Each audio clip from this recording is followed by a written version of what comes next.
Welcome to Season 2 of Garth and Sue Talk, a series by Psych Sessions where we bring up a topic of conversation and then we just riff. These are the water cooler conversations that you have with colleagues in your department. These are the chats you might have at the bar after a good day at a teaching conference. So please, pull up a seat as we talk about teaching.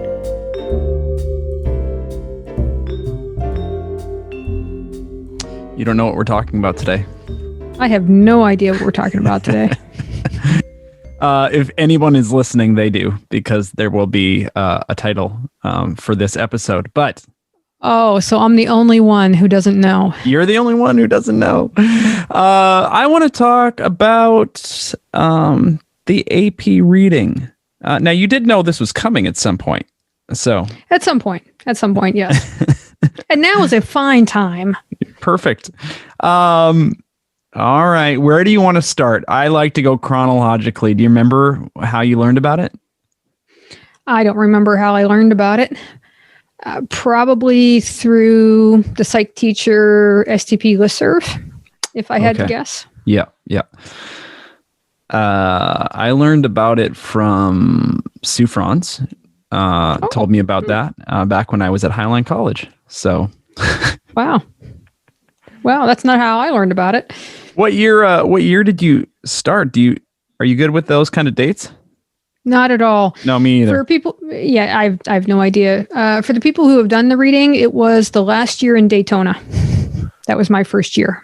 Okay. Well, I think you're even better than me. I don't even remember where I've been. And as we get into this, if folks have never done the reading before, it will make sense why I might not remember where we are.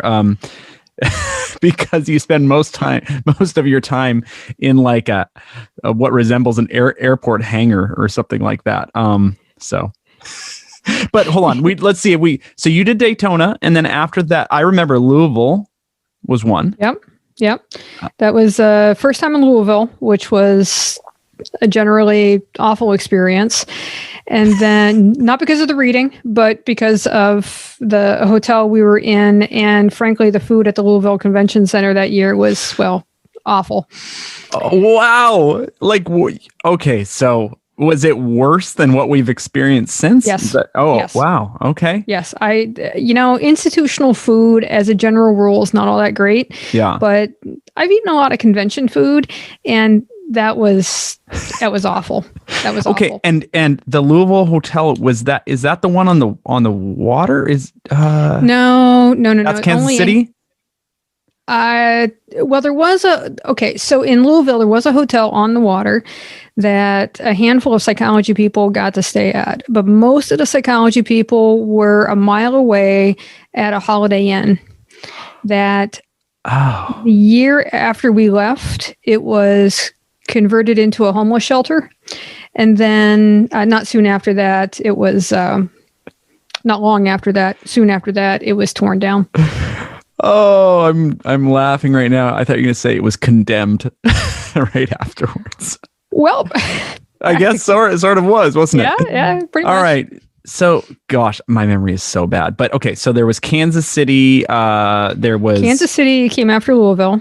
Yeah, for a year, I think, right? One of those was just 1 year. Yeah, the first Louisville was 1 year. And then it was to Kansas City. And then back to Louisville, where it was a much better experience. The food at the convention center was much better. Okay. But nobody ever does the reading for the food at the convention center. Well, okay. That's why maybe I wasn't remembering this, because I don't think I was at the first Louisville. I think I think Kansas City must have been my first year. So now we've been in Tampa for I don't know, years and years now.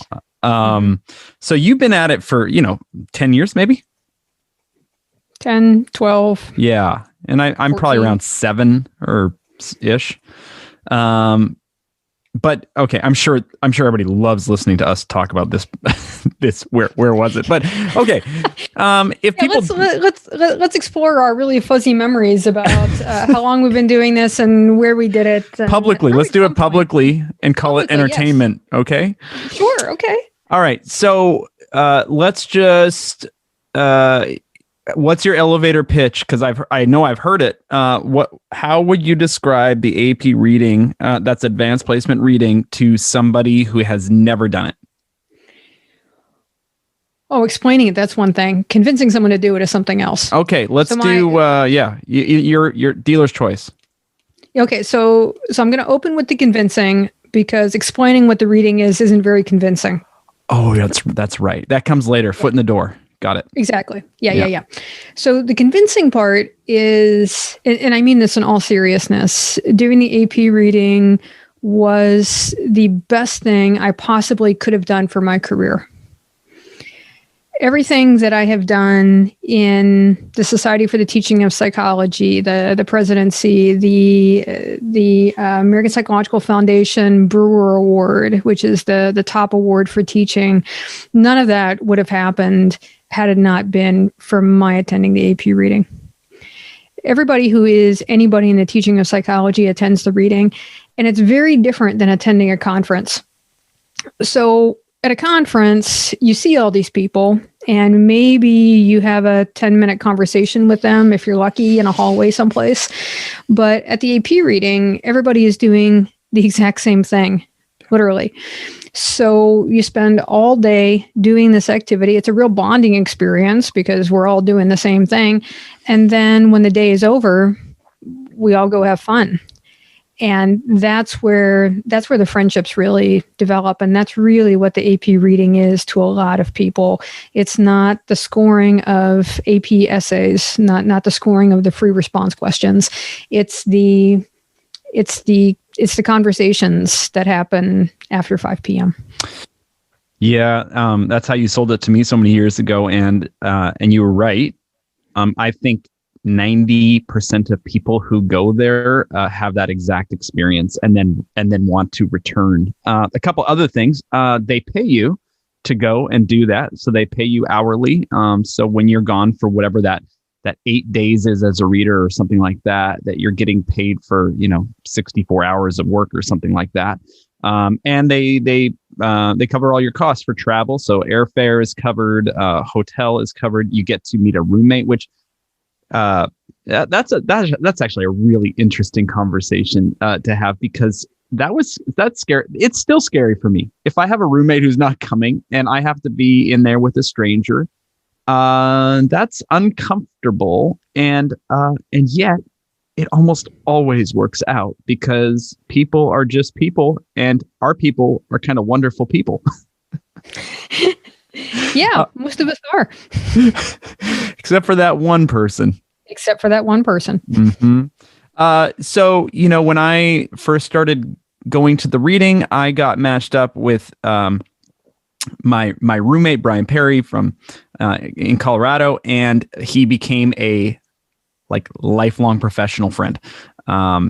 And every time he's available to go to the reading, we still room together, and we've had some really great times. Now, this is a guy that probably we wouldn't have any other kind of intersections in life to become friends, but here we do. Is this how you met Linda? It's not how I met Linda, but it's how Linda and I got to be pretty good friends. So Linda Wolf and I, we met unofficially. We met electronically, digitally, through the TIPS listserv back in 94, 95. And we both showed up at NITOP at different times. And so we were sort of aware of each other's existence. And then we both did the reading. Our first year for both of us was that last year in Daytona. Yeah. And we both drew random roommates. And then the following year, one of us said to the other, "Hey, you want to room together at the reading?" And the other one said, "Yeah, that's a great idea." Yeah, so, which is great. It's you can request roommates, and so if you do have somebody, you can go there and actually room with them, and that's really fun. I mean, I've heard you and others also talk about this as like summer camp for psychology teachers, right? Like adult summer camp. Totally, a psychology summer camp. Yeah.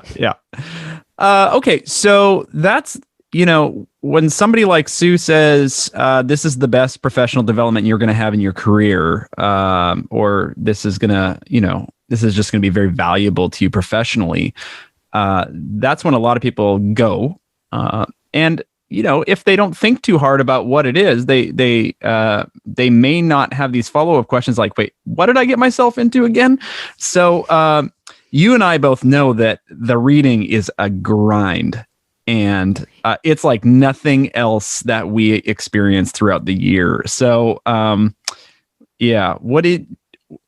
maybe we can explain to folks exactly what they'll end up doing at the reading. And we'll start with, there's an exam that happens for high school students who take AP psychology courses. And that exam is, it's the big measure of whether they're going to get credit for the course. And then depending on their, I might get this a bit wrong, somebody will correct me, depending on the relationship between the state colleges and College Board, whether they're going to get college credit for it. Does that sound about right? It's not, about right. It's not so a student could get credit for the course, the high school course, without passing the AP exam. That's right. Because students are doing other work in the course.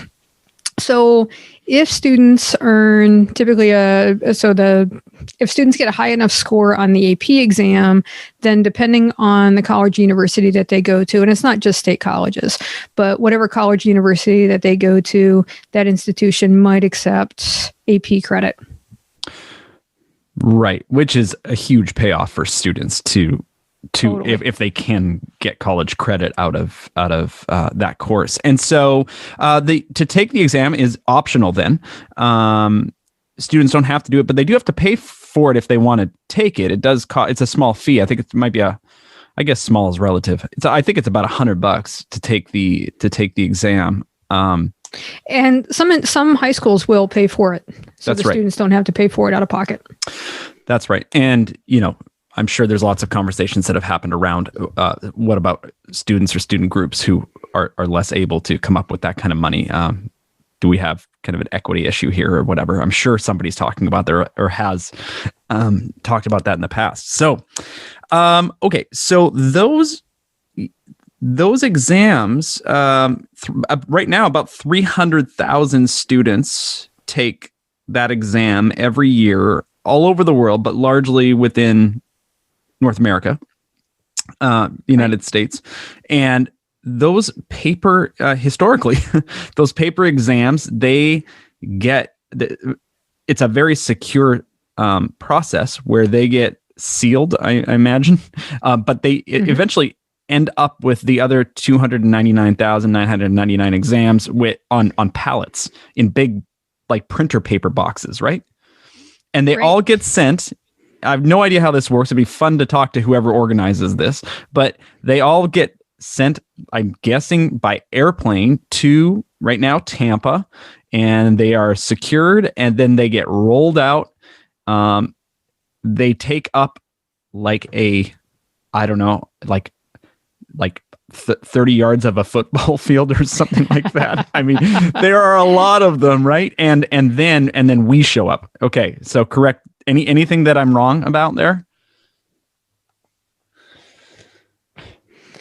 Not yet. I'm Okay. going to go ahead and say, yeah, that all sounds good, Garth. But I am absolutely certain that our AP teacher friends who have their own Facebook group are talking about our incompetence around this topic right now. Yeah, well, that's fine. That's why we just convince people to go and we don't actually explain what it is to them. So, exactly. Yeah, we're really good. Yeah, because if what you're doing is you're going and you're scoring exams, you don't need to have the entire backstory. You just need to show up and read the same essay over and over and over again. That's right. But it is a fascinating process, and that's what I'm kind of geeking out over right now. All right. So when those exams arrive and then the readers arrive, can you just describe what that is like to be a reader at the AP reading? Well, if it's your first year, it is incredibly intimidating. It's about 500 readers, give or take. And for people who have been there a long time, when they show up, it's like a family reunion, people greeting each other and hugging each other. And of course, this is all pre-COVID, but lots and lots of how have you been and reconnecting. For people who are brand new, if they know somebody, they may glom on to that person and that person introduces them around.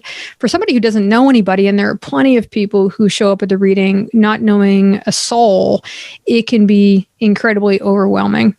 But the psychology readers are an amazingly friendly bunch. So if you're a brand new reader, you don't know anybody, just go up to a group and say, hey, I'm brand new. And ta-da, you have some new friends. Congratulations. Yeah, it's true. I'm still really good friends with my little cohort that I started with. They call you acorns when you're a rookie at it. And so we acorns have kind of moved up together. It's been really fun. I want to tell the story. So I remember your first year. I don't remember what year it was, but I remember your first year because I felt responsible for you. I was the one who talked you into doing this. And so I kept an eye on you those first few days in not a stalker kind of way, but in a PI kind of way. Right. And just making sure that you were making friends and doing fine.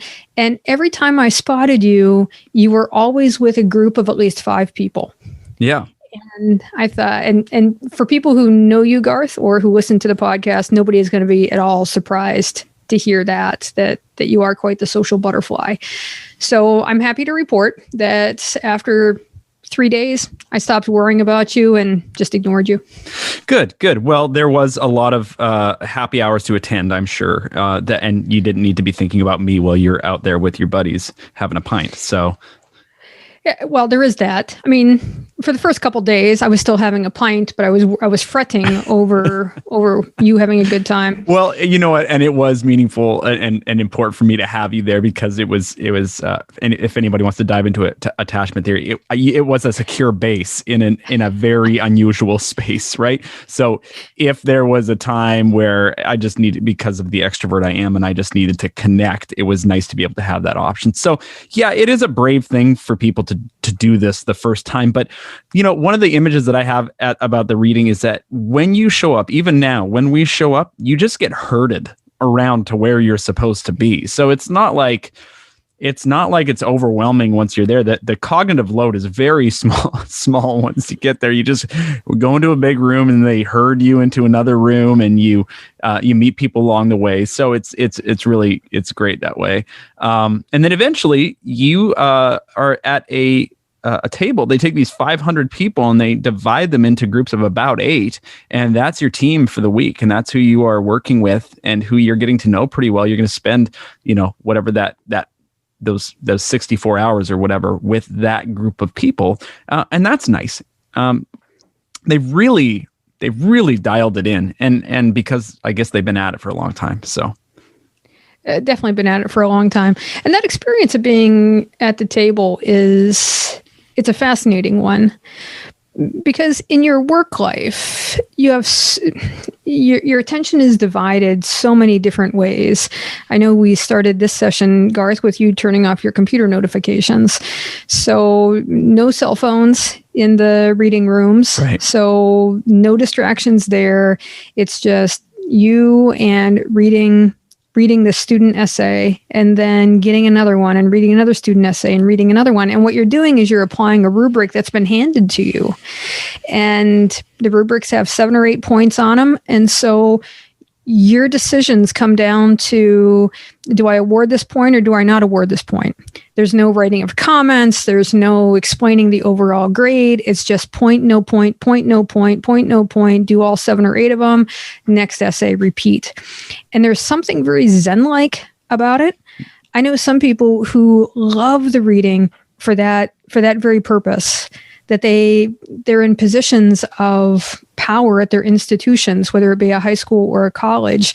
And there are so many decisions to be made and so many things interfering with their thought process in this moment. And so to be able to just sit there at the table and just do one after another, I would describe it as very Zen-like. Yeah. Oh, so would I. There's many reasons why people go, right? They go for that social part of it. They do go for the love of psychology. They also go for the love of the students that they, especially high school teachers. This is very important to them, just this whole process, because they don't see these exams as just exams. They see them as representing their students, which it literally does represent their student. Somebody is grading their students' exams at some point. But yeah, it's funny what you've said. I know that of at least one person, I'm sure there's many of them, who is a veteran teacher of psychology at a university level, who should be in a leadership position and mentoring everyone because she could do a great job of it, but she loves to read. That's her thing. She doesn't want the responsibility. I think it's probably what you're talking about. She just wants to be part of that. And so it's cool. Some people love just the reading part. I asked, so at the last face-to-face reading, I asked longtime readers why it is they decided to do the reading in the first place and why they kept coming back year after year after year. And what the high school teachers said who do the reading, what they said was they came to be better. They came to the reading in order to become better AP psychology teachers. And why they kept coming back was because of the people, because of the friends that they made. And I asked the college and university people, well, why'd you start coming? And almost all of them said, I started coming for the money. It's extra cash during the summer. So, and it's often in a desirable city. So why not? But almost all of them said they kept coming back because of the people. Yeah. Because of the friends that they made. Yeah. Yeah. Yeah, it's a special experience, certainly. Okay, so let's talk about that rubric. You and I have both said privately and probably on this podcast that going to the AP exam made us better teachers. And that was that's the interesting thing, right? So all these university or college professors who are going initially maybe for the money find out that there is a whole lot of professional development that's going to take place, and a lot of it regarding this rubric. So I'll tell you what I learned. I learned clarity through the rubric. And now that I've been on rubric development a couple times, I have really appreciated the clarity of coming up with a rubric that can work for hundreds of people. So, yeah. Do you want to talk about the rubric a little bit? So there's the questions are released after the students take the exam.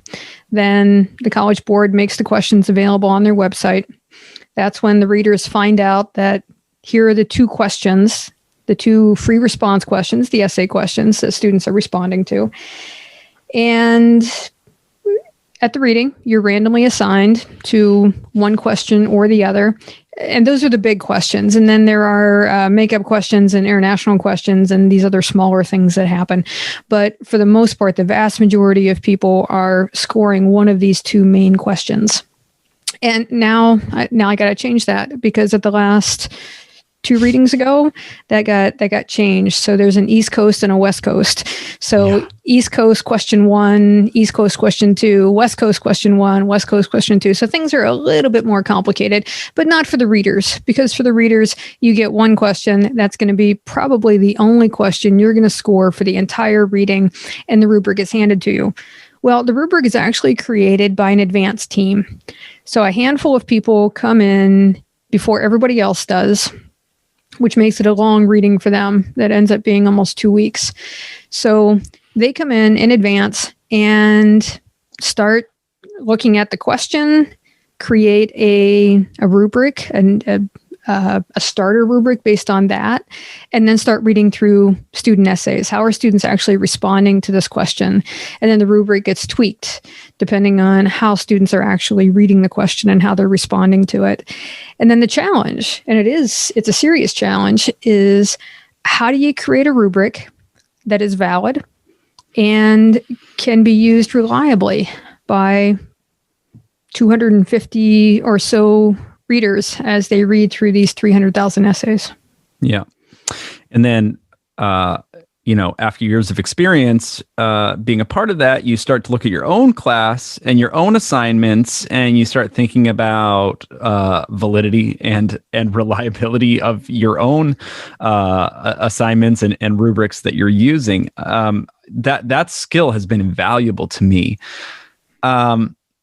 Right. So readers are cautioned by the leadership to what are the phrases we use? I'm blocking them out right now. I think be one with the rubric. Surrender to the rubric. Be one with the rubric. That's right. Which is this may not be the way that you would score this with your students in your course, but we all need to do this for the sake of reliability, so that what we are doing is meaningful and fair. So there are 7 or 8 points.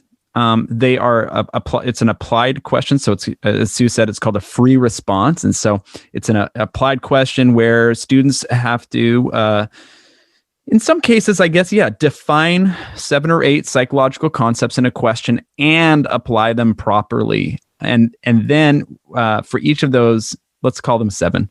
For each of those 7 concepts, they can score a point. And so we have to decide, does just the definition get to the point here? Or does a correct application get the point? Or does it have to be a definition and a correct application?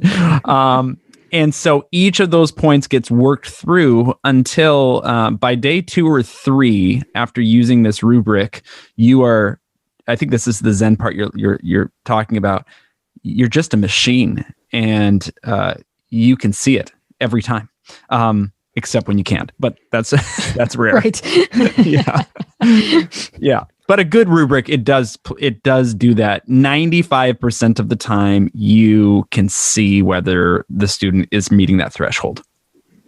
Yeah, and if at some point, really early on in the reading, I know some people are really nervous about, can I really apply this rubric? And there's a lot of anxiety about that. So really early on, there is lots of conversations with your table partner, the person who is sitting next to you at the table. And if the two of you can't resolve it, then each table has a table leader.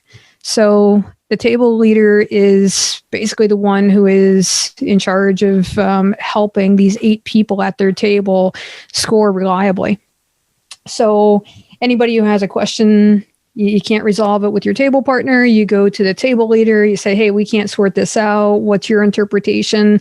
If the table leader doesn't have a clear idea, the table leader has a table leader partner, and they converse. And if they can't figure it out together, then they go to the questions rubric master, a person who has been designated as the person who has typed up the rubric, who has written it as clearly as possible, and who is the final arbiter for these questions. And then all of that just filters right back down around to all of the table leaders, and the table leaders tell their tables. So there's lots of support. You're not out there on your own. You have the help and guidance of, well, basically the 250 people who are on your question. Right. Yeah. So if you are out there and you've most high school AP Psych teachers are well aware of the reading and that they can participate. And it's actually quite competitive for them to get in just by applying. That doesn't mean you're necessarily gonna make the cut this year, because it's just a lot of people applying in the high school world.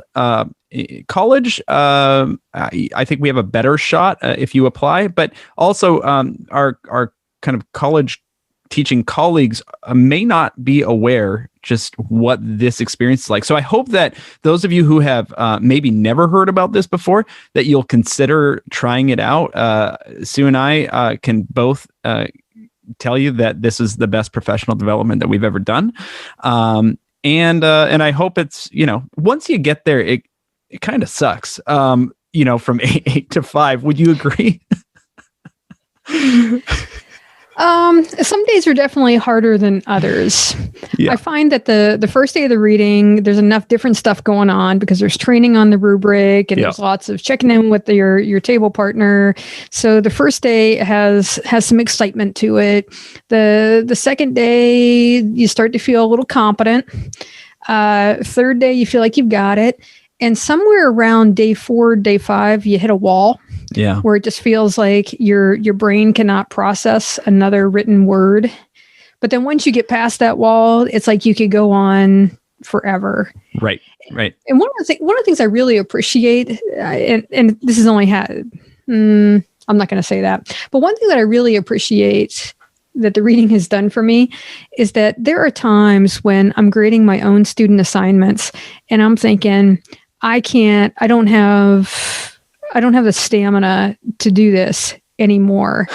And it's like 2 p.m. and I only have 10 left. I'm like, okay, if this were the reading, I would just power right through these. It's no big deal. Just turn off all the distractions, focus in on the rubric, and just go. And I can do it. And the experience of the reading has taught me that, I can do it hours at a time. So I can handle one more hour here at my home. Yes. With my beverage of choice. Well, and you talked about kind of the way that those days go, day 4, day 5, by the end of day 5, you can see the end, and you might even get some reports that, of where we're at with the numbers. And then you get all this motivation that really carries you through to the end. And once you do this with your partner, your table, with the 250 people in your question, with the 500 people on both questions, when you do this, and when you complete this reading with them, it really is a bonding experience. That last like 20 minutes, or maybe even the last couple hours as we are finishing the last few boxes of books, or the last 10 minutes where everybody's shushing because there's just a few more to go. The anticipation of being done, and then finally that kind of outburst of celebration once it's over. I don't know that I've had that experience anywhere else. It's just very unique. It is. And for some people, probably around day 3, they're thinking, why did I sign up for this? There's no way I'm ever going to do this again. And then when they get to the end, they're like, okay, all right, that was pretty okay. I'm not ready to sign up right now, but maybe in 8 months when they ask me, I'll be ready to do it again. That's right. And I do want to say that it's not utopia. I don't mean to give anybody the idea that it's all unicorns and rainbows. But for instance, if nothing else exists but your table, as you sit inside this huge ballroom at a convention center, the smallest things can take on the biggest meaning. So people start to get irritated, usually around day 3, day 4, day 5. They start getting irritated with the person next to them. Just how they're sucking on that Jolly Rancher is just, you cannot take it anymore. Where they have this obnoxious way of clearing their throat. Under any other circumstance, this would not be any big deal at all. But you've been sitting at this table with this person for days, hours on end, and you know that you still have a ways to go. It can be strangely irritating. Under those circumstances, you have permission to stand up, step outside for a few minutes, get a breath of fresh air, because you're not going to be able to read another essay anyway if you're focusing on how that person is sucking on their Jolly Rancher. Yeah, it's true. So give yourself permission to take a few breaths.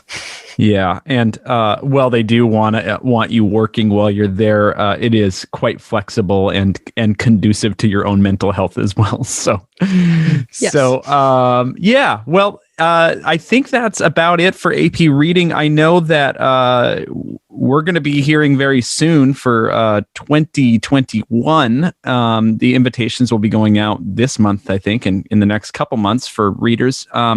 But if you want to be involved, I would just say go check out the College Board website and apply to be a reader there, and then you'll see us. So we'll look forward to seeing you there.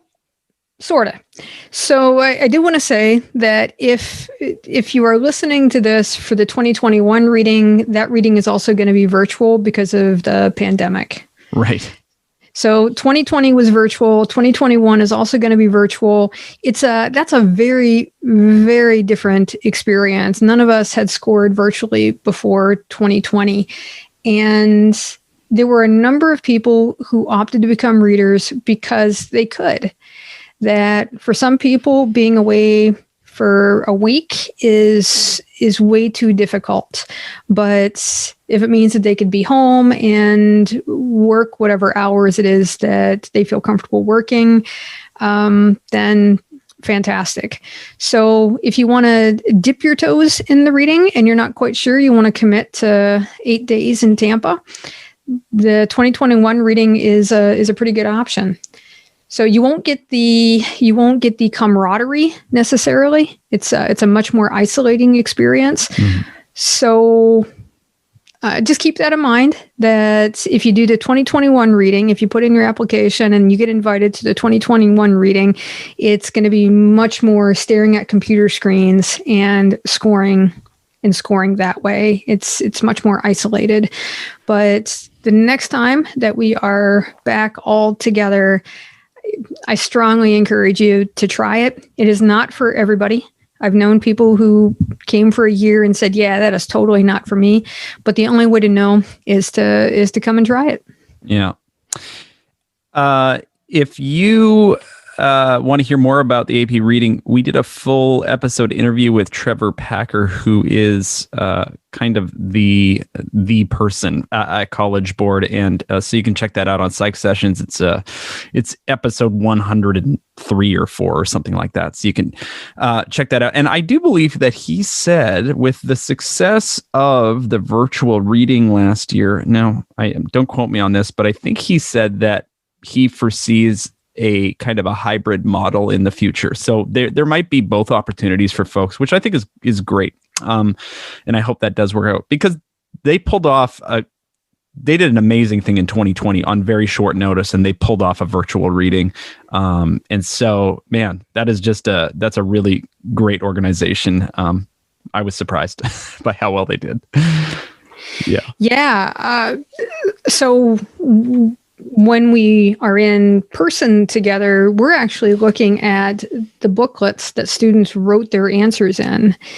And in order to do it virtually, all of those essays had to be scanned. Whew. You imagine how long that took. Wow. I cannot. All right. Well, Sue, gosh, I think our message came through loud and clear. Folks, try the AP Reading. It's great. Most of you will love it. And Sue, we'll talk soon. Sounds good, Garth.